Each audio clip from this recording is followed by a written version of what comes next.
Hi, I'm Björge, and this is an exploration of visual submodalities. Now, learning visual submodalities, it's like getting access to the programming language of your mind. Visual submodalities are all the things you can do with the images in your mind. So, for example, make an image of something pleasant, make it larger, bring it closer, make sure it's 3D.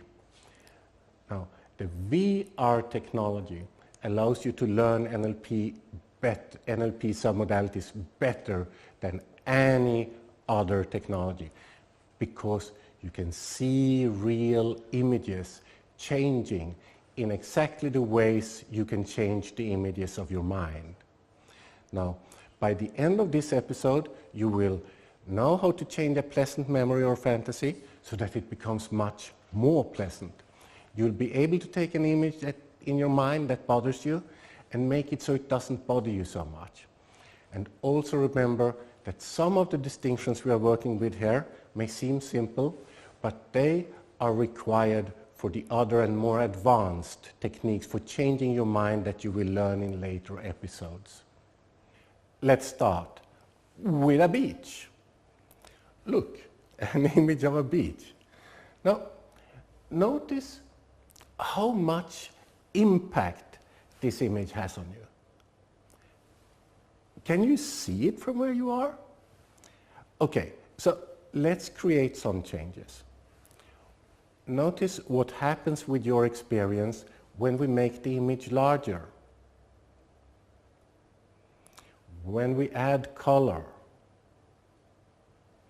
and when we add movement. It adds up, doesn't it? It's a different experience. So this is something you can do with any pleasant memory to make it more pleasant. Just make sure you see a pleasantly large image in color and that it's a movie rather than a still picture. And if you have something you want to feel less intensely about, just shrink it. Hit the pause button and make it black and white. You know, ask yourself, what would an old black and white photo of the event look like? One of the most important submodalities is location, where an image is located. So let's check what happens when we change location by changing distance. How does it feel if we bring the image real close to you? Okay, so that may be a little bit overwhelming. So let's pull it back. Or if we move the image really far away. Oh no, we like the beach. Please bring it back. Okay, let's bring it back here. Good. So distance is something you can play with. For pleasant images, you can adjust the distance to where it's the most pleasant. And for some memories and events, well, you just may want to distance yourself from those. And also remember, you can also see and learn different things depending on the distance you choose for an image. But for most people, when an image goes behind them, it's out of sight, out of mind. And this is, of course, something you can do with some memories. Just leave the images behind you. You can always move them to the front if you need to check them. And when the image is right in front, big, in color, moving, then it tends to be something you pay attention to.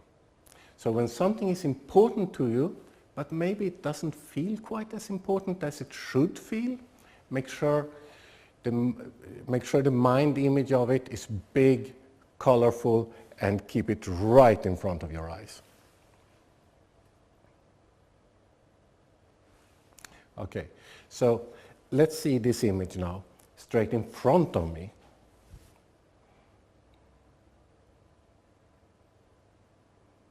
Hey, I can't see you. Well, that's all right. So let's make the image transparent.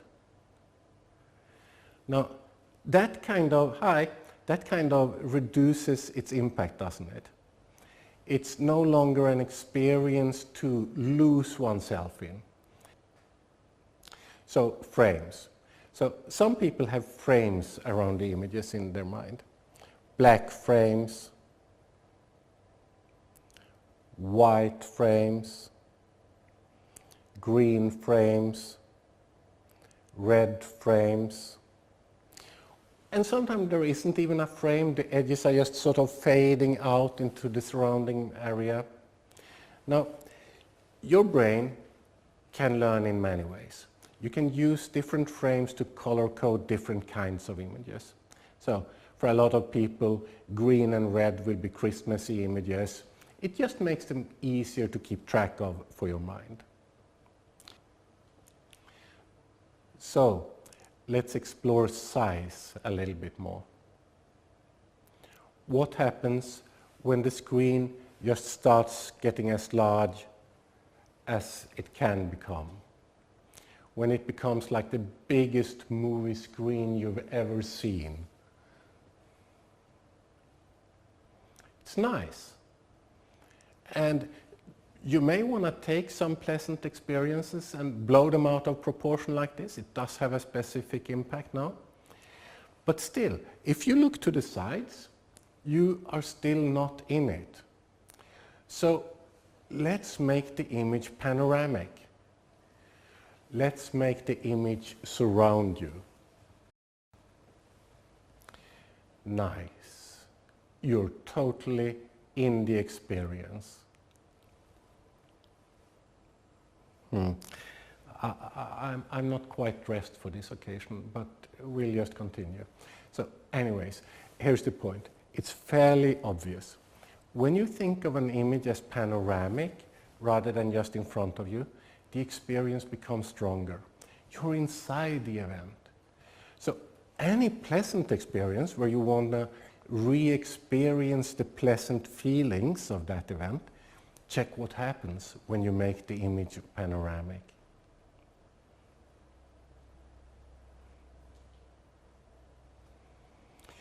Let's explore a couple of other submodalities. Let's start with brightness. Just notice what happens when the brightness increases slightly. Nice. And oh my, now it's like more like a total whiteout. Where did all the content in the image go? So let's bring it back. When we turn the brightness down, and hey, what happened with the day? It's like night, but the sun is still up. So let's bring the brightness back to normal. So you can adjust brightness. If you want to feel something more intense, you simply find the optimal level of brightness for that intensity. If you want to diminish the impact of an image, and you don't need to see the content, well, then you can turn it all the way down to darkness or all the way up to whiteout. Color saturation. Okay, so let's check the color saturation. Now, just notice, how does it feel when the colors slowly drain from the scene? Black and white. Well, okay, so this is not a 50s television show. So turn the colors back on and start to increase the saturation. Wow, look at the blue of that sky. Okay, that's a little bit overwhelming, so let's bring it back to normal. So color saturation is one of those really interesting submodalities. If you want to decrease the impact of an image, all you need to do is to let the colors drain from the image. But if you want to increase the impact, turn the saturation up to the level you really like. This is where some people go, it's even better than the real thing.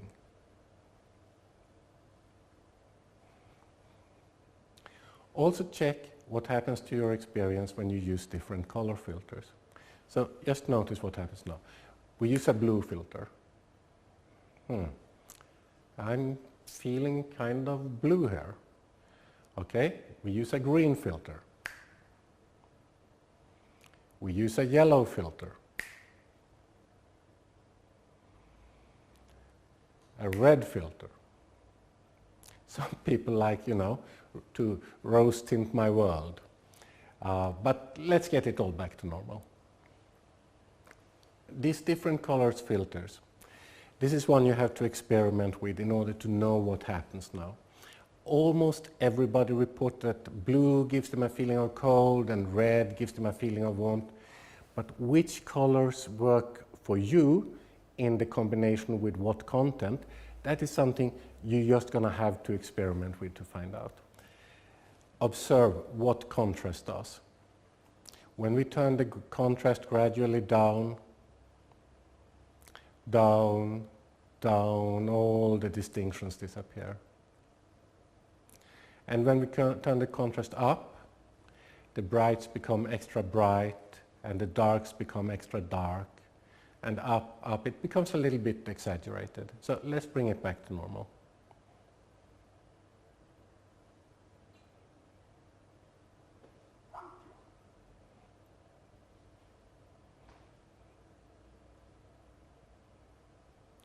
So you have now seen images move around and change in different ways, in exactly the ways in which you can change the images in your mind.